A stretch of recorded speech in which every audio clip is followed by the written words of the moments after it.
दोस्तों, पूर्व प्रधानमंत्री अटल बिहारी वाजपेयी जी का यह घर उत्तर प्रदेश के बलरामपुर की तहसील उतरोला के रामवापुर गांव में है। इसी घर में रहते हुए अटल बिहारी जी पहली बार सांसद बने थे। वह इस घर में 15 साल रहे थे, लेकिन अब यह घर खंडहर में तब्दील हो चुका है। इसकी हालत देखकर आप अंदाजा लगा सकते हैं। तो ये जर्जर हालत में जो आप ये देख रहे हैं हमारे पीछे, इसी में अटल बिहारी वाजपेयी जो सन 1990 में इसी घर से उन्होंने चुनाव लड़ा था और 10 बार जबकि वो प्रधानमंत्री के रूप में चुने गए हैं। मुझे प्रधानमंत्री नियुक्त किया है और कल मेरा मंत्रिमंडल समय दिया गया है। और यहीं पर बता रहे हैं लोग कि जो यहाँ के रहने वाले हैं जिनका घर है, वो बता रहे हैं कि इसी को कार्यालय बना के रखे थे। आइए, एक दादाजी हैं, इन्हीं परिवार के हिस्सा हैं जो जिनका घर है। दादाजी, क्या है पूरा बात बताइए, कैसे उनका जुड़ाव यहाँ लगाव था, कैसे आए यहाँ? आपका नाम क्या है? हमारा नाम आनंद स्वरूप पांडे है। अच्छा। जब वो लड़े थे चुनाव तो मैं छोटे थे, पढ़ रहे थे, लेकिन हमारे पूर्वज जो हमारे पिता वगैरह अद्या प्रसाद पांडे, आदित्य प्रसाद पांडे, ये लोग थे, वो लोग जनसंघ था पहले। तो ये लोग जनसंघ में थे। इसके बाद में वो चुनाव अटल बिहारी वाजपेयी जब लड़े आगे आ जाइए, तो वो जनसंघ पार्टी से चुनाव लड़े। वही आज भाजपा है। और यहाँ से 2 बार अटल जी चुनाव लड़े और पहला चुनाव शायद हार गए थे, दूसरा पर यहाँ जीत भी गए थे। इसके बाद और अलग अलग कहीं जीते। अभी और चलकर हम लोग अंदर बात करेंगे। पहले यहाँ बता दीजिए कि यहाँ ये सीढ़ी है क्या? है ये है बाबा? हाँ, ये यहाँ जब कार्य इस क्षेत्र में रहते थे तो यहीं कार्यालय बनाकर वो रहते थे चुनाव समय में दोनों बार। और इसके बाद यहाँ सीढ़ी के ऊपर जब जाते थे तो सूलाल गुप्ता यहाँ के, हाँ सीढ़ी है, इसके ऊपर खड़े होते थे। एक त्रिवेणी जी हरिजन थे, जनसंघ के नेता, और 2-4-10 गांव के या घर के हमारे परिवार के पूर्व लोग रहते थे। और उसके साथ में पूर्व विधायक यहाँ जो विधायक जी थे सूलाल गुप्ता, वो रहते थे। और यही नारा लगाते थे, हम लोग सुनते थे कि हम दिल्ली का राज लेंगे, वहाँ एक बार दिल्ली की कुर्सी लेंगे, प्रधानमंत्री हमारा पार्टी बनेगा, ये सब कहते थे।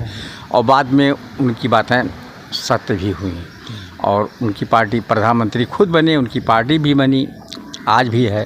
पहली बार 13 दिन के लिए प्रधानमंत्री, और पहली बार 13 दिन के लिए हुए थे, लेकिन उनका कुछ थोड़ा बहुत कमी थी, वो स्वतः इस्तीफा दे दिए। बाद में फिर चुनाव हुआ, फिर जीते, 5 साल प्रधानमंत्री रहे। उस समय उन्होंने इस्तीफा तो दे दिया था। और आज आज अगर थोड़ी आज उतना बड़ी मुश्किल हो जाती है। मतलब आज लोग नहीं इस्तीफा देंगे। हाँ, कोई भी पार्टी हो। हाँ, आज वो बातें नहीं, पहले बात अलग था। वो इस्तीफा दे देते थे कि हाँ हमारी सीट कम निकली, हाँ, तो इस्तीफा देते हैं। हाँ, लेकिन आज वैसा लोग कर सकते हैं? आज समय बदल गया। क्या कर सकते हैं लोग? अब आज नहीं कर सकते हैं, या तो तोड़ फोड़ कुछ करे वोटर का। अब और कैसे हो सकता है? खुल के बताइए, खुल के ऐसा कुछ नहीं। आप तो बुजुर्ग आदमी नहीं है, इसी तरीके से सच्चाई, वो सच्चाई है। अब आजकल या तो पूर्ण बहुमत हो, बात अलग है। अगर 2, 4, 10, 20 वोट की कमी है तब बिना तोड़ फोड़ के सरकार बना ही नहीं सकते कोई भी पार्टी। लेकिन ऐसा अटल जी ने नहीं किया। अटल जी ने इस्तीफा दिए और बाद में पुनः वो जनता का जनाधार पाए और प्रधानमंत्री बने। अच्छा। और निभाए, और आज भी उनका इसी उससे नाम है और कोई इसी उससे उनका नाम चल रहा है। आज भी कई जगह देखा जाए, कर्नाटका में, हाँ, हर जगह उनका, और यहाँ मध्य प्रदेश में भी लोगों का मतलब जो विधायक या जो भी है, हाँ, उनको उनका अटल जी के नाते सरकार बनाना। हाँ, आजकल स्टेट में हाँ, देखा गया है। अब आजकल तो बहुत वैसा चल रहा है, सब पहले जैसा नहीं है, लेकिन समय बदलता रहता है। समय बदलता रहता है। इसी सीढ़ी से वो जाते थे। ये तो बहुत पतला सीढ़ी है भैया, थोड़ा नज़दीक आ जाइए। बहुत सकरा सीढ़ी है, आप देखेंगे कि बहुत पतला है। इसमें केवल एक आदमी ऊपर जा सकता है, और अगर वो मोटा होगा तो वो भी नहीं जा पाएगा। नहीं, सब जाते थे, यहाँ रहते थे, वो 10-10, 15-15 दिन रहते थे, यहाँ मीटिंग भी करते थे। वो शहर के बजाय वो गांव में यहाँ भी मीटिंग की है कई बार मैदान में। अच्छा, ऐसी बात नहीं है। और ये 2 मंजिला बता रहे हैं आप? हाँ, 2 मंजिला था, ऊपर से बोलते थे कि दिल्ली सरकार हमारा होगा। ऊपर रहते थे, नीचे भी रहते, उनके कार्यकर्ता तमाम रहते थे। भोजन भी यहाँ अक्सर यहीं करते थे जब इस क्षेत्र में आते थे। अच्छा, जब उतरौला क्षेत्र में आते थे तो भोजन यहीं करते थे। और पहली बार हार गए थे, दूसरी बार? हाँ, जीत भी गए थे। अच्छा, ऊपर से क्या कहते थे कि दिल्ली सरकार लेंगे और दिल्ली सरकार हमारी सरकार बनेगी। अच्छा, इतना सकरा रास्ता है जो कैमरामैन का कहूँगा कि थोड़ा जूम करके दिखाएं। इसी से वो चढ़ते थे अटल जी। आते थे। अच्छा, ये पूरा गिर चुका है अंदर हाँ, भी। गिर गया है। अपने छायाकार का कहूँगा कि अंदर थोड़ा दिखाएं किस हालत में इस समय जर्जर हालत में है। अच्छा, और ये भी आप देख लीजिए, ये भी पूरा जर्जर हालत में है, खंडहर में तब्दील हो चुका है। इसी में अटल बिहारी वाजपेयी जी यहाँ जनसभा करते थे और इसे कार्यालय में तब्दील कर रखे थे। तो ऊपर भी देख लीजिए, ये सब जर्जर हालत में है। और ये भी जानने का प्रयास करेंगे कि जीतने के बाद में भी कितना बार यहाँ आए हैं। बाबा, जीतने के बाद में कितना बार यहाँ? जीतने के बाद, प्रधानमंत्री बनने के बाद नहीं आए थे, लेकिन चुनाव जीतने के बाद आए थे यहाँ। जीतने के बाद आए? जीतने के बाद। और प्रधानमंत्री बनने के बाद में कभी नहीं आए? यहाँ नहीं आए, उतरौला नहीं आ पाए, बलरामपुर आए थे। बलरामपुर आए, यहाँ नहीं आए? यहाँ नहीं, कभी नहीं आए? नहीं, जीतने के बाद नहीं थे। अच्छा, संसद एक सांसद की हैसियत से आए थे। अच्छा। और उसके बाद सरकार बनी उनकी, प्रधानमंत्री हुए। अच्छा। और आइए एक अपने उनसे कहूँगा कि अंदर का सीन थोड़ा सा ले लें, दिखा दें कि कितना जर्जर हालत में ये हो चुका है। और अटल जी, ये है अटल बिहारी वाजपेयी जो भारतीय विद्यालय इंटर कॉलेज है। अच्छा। उसके प्रबंध कमेटी में उसमें वो मेंबर भी थे। अच्छा। जब तक थे वो जिंदा मेंबर रहे। और उस विद्यालय में शुरू में जब वो अटल जी यहाँ इस क्षेत्र में थे तो हमारे यहाँ हमें थोड़ा बाली जब हुए थे तो वो भारतीय विद्यालय इंटर कॉलेज में नारायण पांडे थे, उनसे लोन्स कहकर उस प्रबंध कमेटी के मेंबर हमको बना दिए थे। और तभी से करीब 30 साल हो गया वो भारतीय विद्यालय इंटर कॉलेज के प्रबंध कमेटी के सदस्य आज भी हूँ हम। और यहाँ हमारे पूर्वज यानी सभी लोग जनसंघ के थे। और हमारे चाचा जो थे वो यहाँ करीब 25 साल प्रधान भी थे। और इसके बाद हमारी वाइफ भी यहाँ प्रधान 2 बार रही। एक बार मैं भी प्रधान यहाँ रहा। और इस समय हमारी बहू भी प्रधान है। तो हाँ, बलाकपुर उतरौला से। और ये राजनीति का शुरू से ही गढ़ रहा, आज भी है थोड़ा बहुत। और अटल जी वाजपेयी जी हमारे भोजन में यहाँ जब रहते थे तो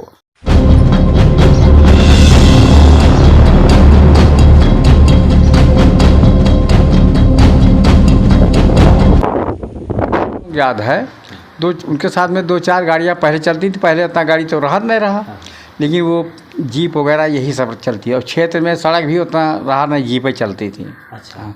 कच्ची रास्ता पहले रहा सर। सन 1957 की बात है। हाँ, इसे 57 से और जब तक रहे 10-15-20 साल। हाँ। अच्छा, खाने में उनको क्या क्या पसंद था? क्या क्या बनाकर खाते थे? बाहर तो हम नहीं बता सकते। यहाँ हमारे यहाँ भोजन वो हमारे जान में देखे हैं कि किए हैं कई बार। जब रहते तो यहीं घर में भोजन करते थे। और वो रोटी दाल चावल सब कुछ खाते थे। साग ज़्यादा उनको प्रिय था। अच्छा। पानी पीते, यानी खाना खाने के बाद गुड़ से पानी ज़रूर पीते थे। स्नान ध्यान आराम से यहाँ करते थे, यानी पुराने टाइप के मेयर। और खाने में यहाँ एक गोविंदबरी एक सब्जी बनती थी बढ़िया, तो उसको भी उनको बहुत प्रिय था। आटे का बनता है तो उनको प्रिय था। वो यहाँ जब आते थे उसको कहकर भी बनवा खाते थे। हाँ, उनको प्रिय था। कुआं भी? हाँ, गोविंद भैया वो तो दही भरा और ये तो वो खाते रहे। खैर ऐसी बात। अच्छा, कुआं भी है बाबा? हाँ, कुआं भी है। हाँ, बहुत बड़ा। पहले कुएं से नहाते होंगे? यहाँ नहीं नहाते, इनका पानी नौकर यहाँ रहते थे, लोग ले जाकर वहीं ऊपर रखते थे, वहीं नहाते थे। भर के देते थे तो वो ऊपर नहाते थे कार्यालय के ऊपर? हाँ, ऊपर नहाते, यहाँ नहीं। कुएं से भर के ले जाते? हाँ, आदमी रहते थे। और मंदिर भी यहाँ है, बहुत बड़ा मंदिर है। हाँ, वहाँ भी जाते थे, पूजा भी करते थे, लेकिन वो नहाते ऊपर ही थे, नीचे नहीं। आपके घर में परिवार में कोई जैसे लोकसभा और विधानसभा को चुनाव लड़ने का प्रयास नहीं किया कि हम लोकसभा चुनाव? ये हमारे एक बड़े भाई साहब थे, अद्यापदा पांडे, वो जनसंघ के कट्टर नेता थे भी उनके अटल जी के साथ में। लेकिन उनको चाहते भी थे कि लड़ें, लेकिन वो खुद नहीं लड़े उस समय। वो चाहते थे कि लड़ें, लोकसभा या विधानसभा का चुनाव लड़ें, विधानसभा का लड़ें, लेकिन लड़े नहीं। चुनाव में प्रचार चर्चा 6 महीना पहले शुरू हो जाता था। रहते थे लोग, ज़्यादा आते थे, ज़्यादा प्रचार होता। अब इस समय में थोड़े होता था 15 दिन में चुनाव हो जाए। 15 दिन में? ऐसा ऐसा नहीं, पहले 5-6 महीना पहले तैयारी होती थी चुनाव की। पहले आज में बड़ा फर्क है। तो आपका नाम बाबा क्या है? आनंद स्वरूप पांडे। अच्छा। तो आप प्रधान भी रहे? हाँ, प्रधान हम 2 बार रहे, एक बार यहाँ, एक बार श्रीगंज ब्लॉक में। अच्छा। और हमारी वाइफ भी प्रधान रही, हमारी बहू भी है, लड़का भी हमारा प्रमुख रहा। मैं भी एक बार था प्रमुख। ये बात, कोऑपरेटिव अध्यक्ष भी रहे और हमारा परिवार में काफ़ी लोग राजनीति से जुड़े रहे। लेकिन हम तब वोटर नहीं थे। तब हमारे वो जो बड़े भाई साहब थे अध्यापक प्रसाद पांडे जी, उनके साथ जाते थे, तब मिलते थे। हाँ। और प्रताप जी यहाँ से भी चुनाव लड़े हैं जनसंघ से, हमारे यहाँ आए भी हैं। नानाजी देशमुख भी एमपी हुए यहाँ आए हैं। और ये क्या नाम है, बृजभूषण सिंह भी यहाँ से जीते हैं, आए हैं। ये सभी लोग यहाँ भोजन कर चुके हैं, आए हैं। भाजपा जनसंघ थे या भाजपा थे, ये सभी लोग यहाँ आ चुके हैं। ऐसी बात नहीं, इसको गढ़ मानते हैं। सागरा प्राण तड़मड़ला, तलमड़ाती हुई आत्मा, शब्दों के संसार का सृजन, ऊंची उड़ान। और कभी कभी ऊंची उड़ान में अगर धरातल से पांव उठ जाए, वास्तविकता से नाता टूट जाए, तो कभी कोई शिकायत नहीं होगी। उसके आलोचक भी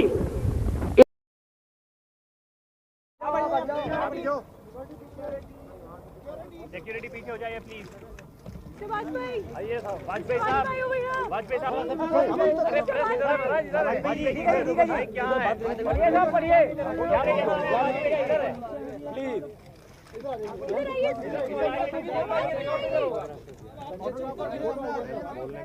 मुझे प्रधानमंत्री नियुक्त किया है और कल मेरा मंत्रिमंडल समय दिया गया है। कैसे साबित कर लेंगे आप? कैसे साबित कर लेंगे आप?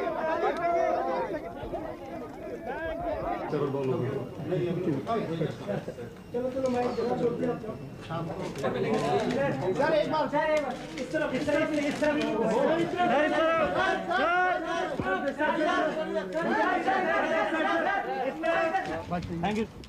लोग आते रहेंगे। मैं अद्वानी जी सॉरी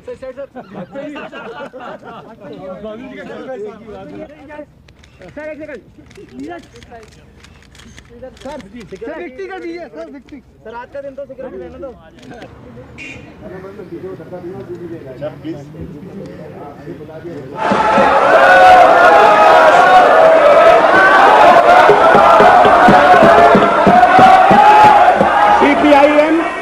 सीपीआईएम के 5 मेंबर हैं, सीपीआई 1 मेंबर है, कांग्रेस 15 मेंबर है, जनता दल 7 मेंबर है और सबसे ज्यादा हमारे मेंबर हैं।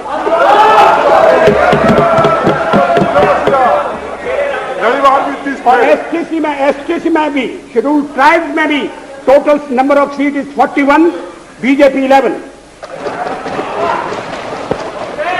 हमारा जनाधार नहीं है, हमें लोगों का व्यापक समर्थन प्राप्त नहीं है। अगर आप हमें छोड़कर सत्ता बनाना चाहते हैं और आप समझते हैं कि वो सरकार टिकाऊ होगी, मुझे तो उसके टिकने के लक्षण नहीं दिखाई देते। वो पहले तो उसका जन्म लेना कठिन है, जन्म लेने के बाद जीवित रहना कठिन है। और ये सरकार अंतर विरोधों में घिरी हुई देश का कितना लाभ कर सकेगी, ये एक प्रश्नवाचक चिन्ह है। हर बात के लिए आपको कांग्रेस के पास दौड़ना पड़ेगा। और जब आप उन पर निर्भर हो जाएंगे, अभी तो मैं नहीं जानता, पहले चर्चा हुई थी, कुछ शर्तें लगाई जा रही, फिर चर्चा हुई कि कोऑर्डिनेटिंग कमेटी बनाना पड़ेगी। फ्लोर पर भी हम लोग कोऑर्डिनेशन करते हैं, उसके बिना तो सदन नहीं चलता। आप सारा देश चलाना चाहते हैं, बड़ी अच्छी बात है, हमारी शुभकामनाएं आपके साथ हैं। हम अपने देश की सेवा के कार्य में जुटे रहेंगे। हम संख्या बल के सामने सर झुकाते हैं और आपको विश्वास दिलाते हैं कि जो कार्य हमने अपने हाथ में लिया है, वो जब तक राष्ट्रीय उद्देश्य पूरा नहीं कर लेंगे, तब तक विश्राम से नहीं बैठेंगे, तब तक आराम से नहीं बैठेंगे। अध्यक्ष महोदय, मैं अपना त्यागपत्र राष्ट्रपति महोदय को देने जा रहा हूं।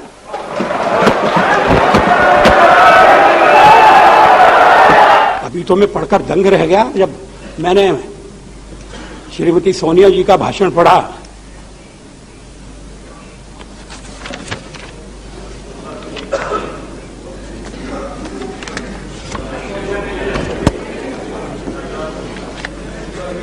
उन्होंने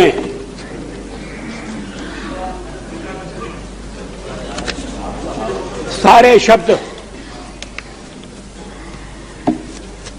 आया है। आप यहां तो शक्ति परीक्षण के लिए तैयार नहीं है। अब जब असेंबली के चुनाव होंगे तब हो जाएंगे दो दो हाथ।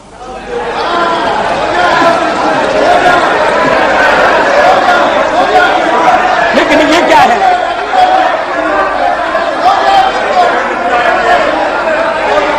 ये सभ्य तरीके से लड़िए, इस देश की मर्यादाओं का ध्यान रखें। Please, please, please, let me.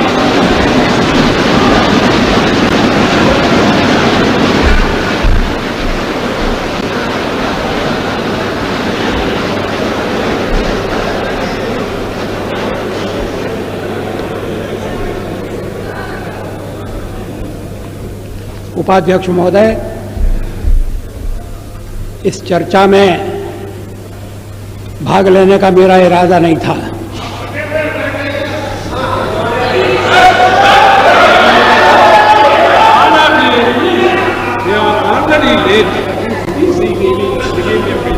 लेकिन जब मैंने सुना और पढ़ा कि मेरे बारे में विपक्ष की नेत्री श्रीमती सोनिया गांधी ने विशेष उल्लेख किया है, तो फिर मुझे अपना स्पष्टीकरण देना आवश्यक हो गया। शोर शराबे में उनके शब्द सभी सदस्यों ने स्पष्टतः सुने या नहीं, मैं नहीं कह सकता, लेकिन मैं समझता था कि चलते चलते मेरा उल्लेख हो रहा है। लेकिन जब बाद में मैंने पूरा भाषण पढ़ा तो मुझे लगा कि ये चलते चलते नहीं है, ये छपते छपते भी नहीं है, ये पूरी तरह से सोच विचार करके भाषण दिया गया है। मैं उद्धृत कर रहा हूं उनके शब्दों को। The prime minister as the head of this government has to decide whether its primary duty is to protect the welfare of the people of India or to succumb to the internal pressure of his party and its sister organizations. क्या मतलब है इसका? Please, please. Shrimati Sonia Gandhi क्या कहना चाहती हैं?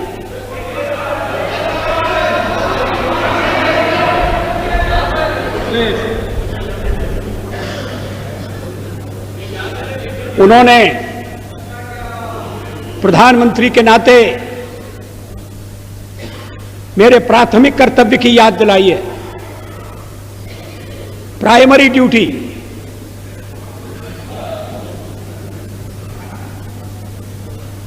जैसे और कर्तव्य महत्वपूर्ण नहीं है,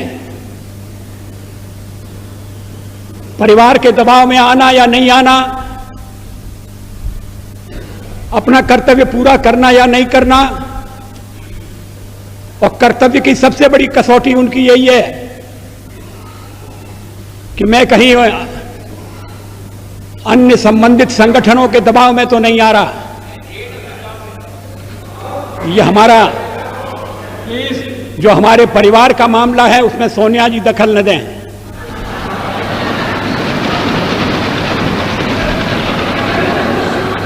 मैं प्रधानमंत्री हूं तो कांग्रेस की कृपा से नहीं, कांग्रेस के विरोध के बावजूद हूं, और जब तक लोग मुझे चाहते हैं मैं रहूंगा।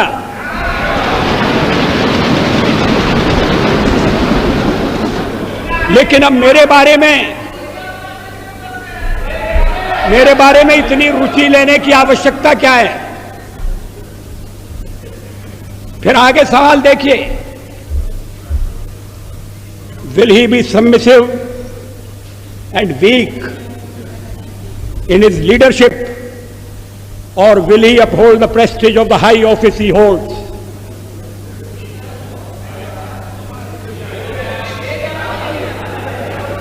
इसके पीछे क्या भावनाएं?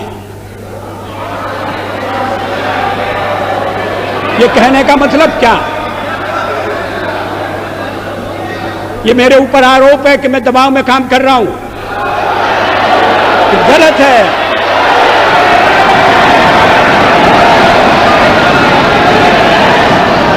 मैं किसी के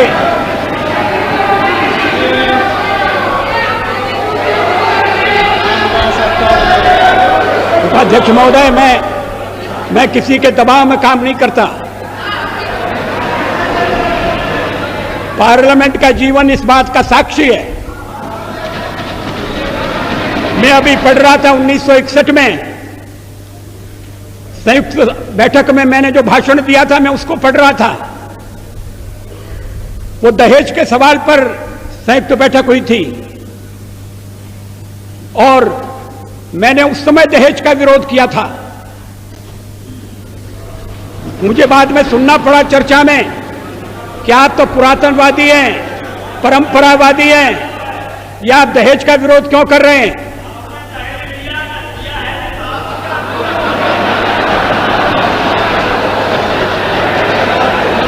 ये 1961 की बात है। 1957 में मैं पहली बार लोकसभा का सदस्य चुना गया, प्रतिपक्ष की ओर से चुना गया। अगर मैं दबाव में काम करता तो फिर पता नहीं क्या हो जाता। दबाव में काम करने का मतलब है किसके दबाव में? आपको बड़ी चिंता हो रही है मैं किसी के दबाव में न रहूं। अभी तो कहा जा रहा है कि हम परिवार के दबाव में, हमारे वामपंथी सदस्य कहते हैं कि हम अमेरिका या विदेशी शक्तियों के दबाव में हैं।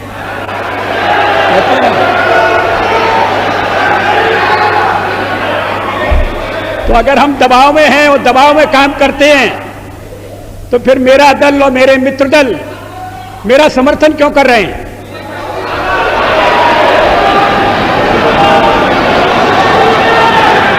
इसका औचित्य क्या है? वो जानते हैं कि मैं दबाव में काम नहीं करता। संसार का विरोध मोल लेकर हमने अणु परीक्षण किया, किसी दबाव में हम नहीं आए।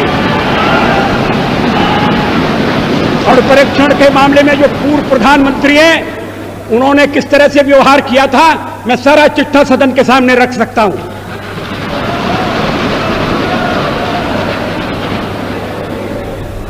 एक बार परीक्षण करने के लिए गड्ढा खोद दिया गया था, सुरंग तैयार हो गई थी, परीक्षण की तिथि तय हो गई थी। ऐन वक्त पर परीक्षण को रद्द कर दिया गया क्योंकि विदेशी दबाव था।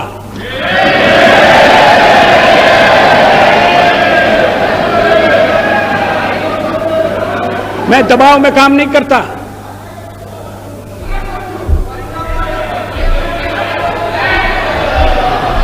आप चुप रहिए, एक सीमा होती है सुनने की। मुझे रोका था जब कारगिल युद्ध चल रहा था, तो राष्ट्रपति लिंकन ने मुझे बुलाया न्यूयॉर्क में, वाशिंगटन में।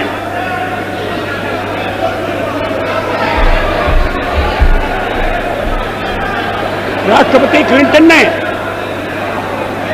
और उन्होंने कहा कि यहां पाकिस्तान के प्रधानमंत्री आ गए हैं, आप भी आ जाइए, दोनों मिलकर बैठिए, हम सवालों को तय करेंगे।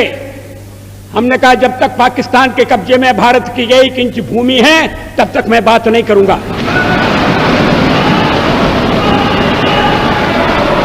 और मैं अमेरिका नहीं गया, अमेरिका के दबाव में नहीं आया।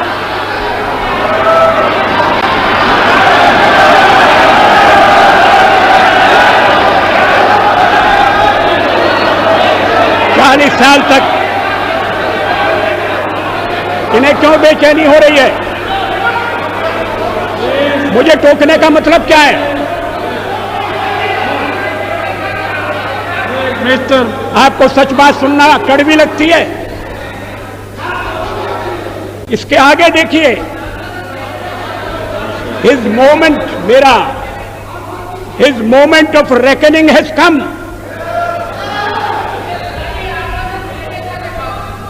ये विरोधी दल की नेत्री का भाषण है। ये प्रधानमंत्री के लिए, प्रधानमंत्री के खिलाफ बोली गई भाषा है। इसका भाव क्या है?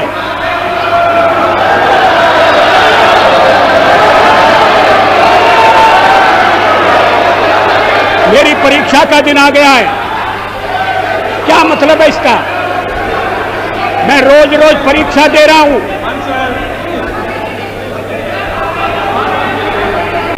जब सोनिया जी राजनीति से कोसों दूर थी, तब से इस सदन में, इस संसद में मैं व्यवहार कर रहा हूं।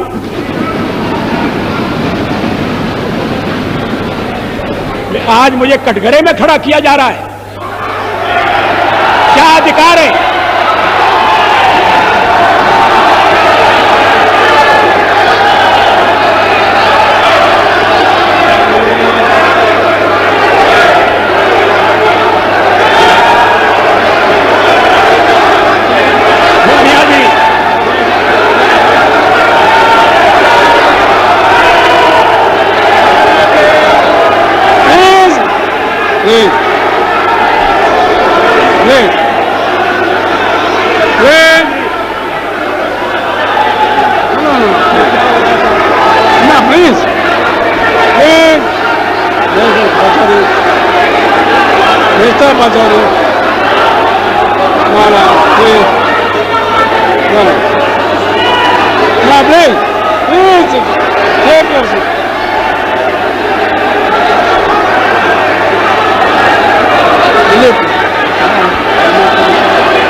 I appeal to all of you, please resume your seat.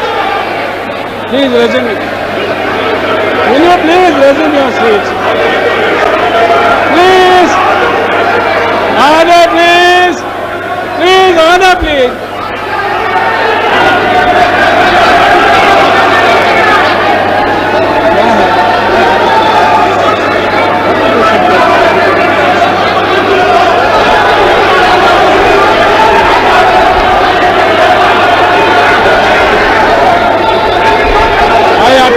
All of you, please resume. If there is anything, we can talk and settle it. If there is anything that can be sorted out, will you please resume your seat? All of you, please. What is this? No, please. What is this? Please. Please. May I request all of you to resume your seat? Please, all members, honorable members, please resume your seat. Will you please resume your seat? If there is any objectionable or anything that is to be sorted out, that we can hear and settle. But take your seat now. Will you please take your seat now? Please, honor. Please, order, please. One more hour we will finish.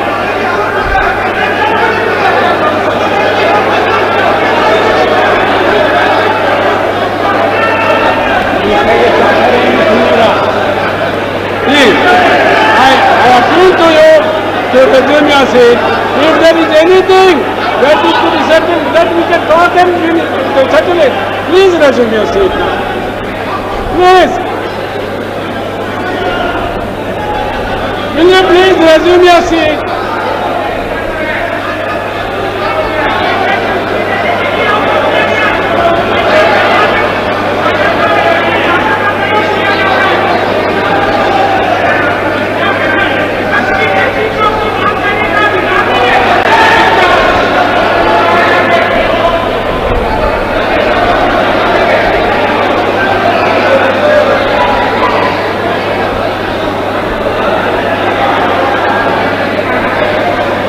appeal to all whips and leaders, please cooperate with the chairs. I appeal to all whips and leaders to cooperate with the chairs. If there is anything that is objectionable, we can talk and settle it. Will you please resume your seat?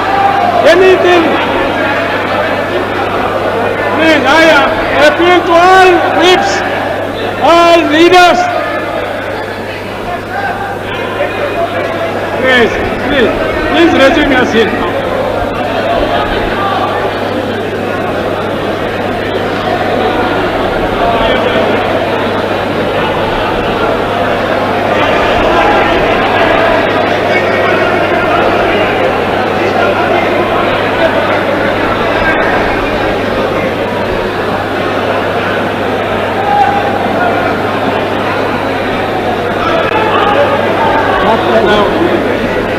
खड़े हुए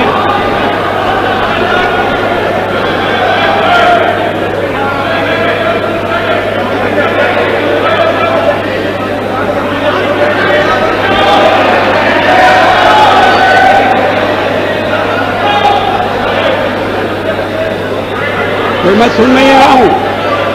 ये अर्जुन सिंह जी, ये बोलिए।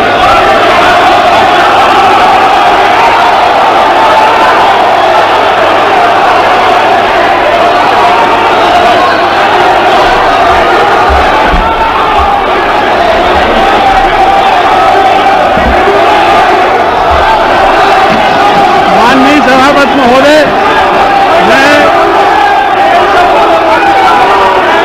Point of order.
Honorable Prime Minister is prepared to hear him. Please, Mahajan, please tell them. Prime Minister says that you can say in 2 minutes he will wait. You can say in 2 minutes and he will speak afterwards.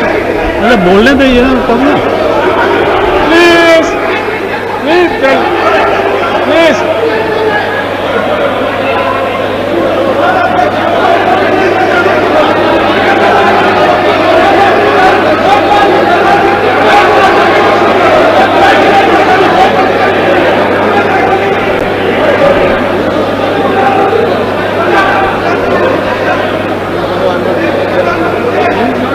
Prime Minister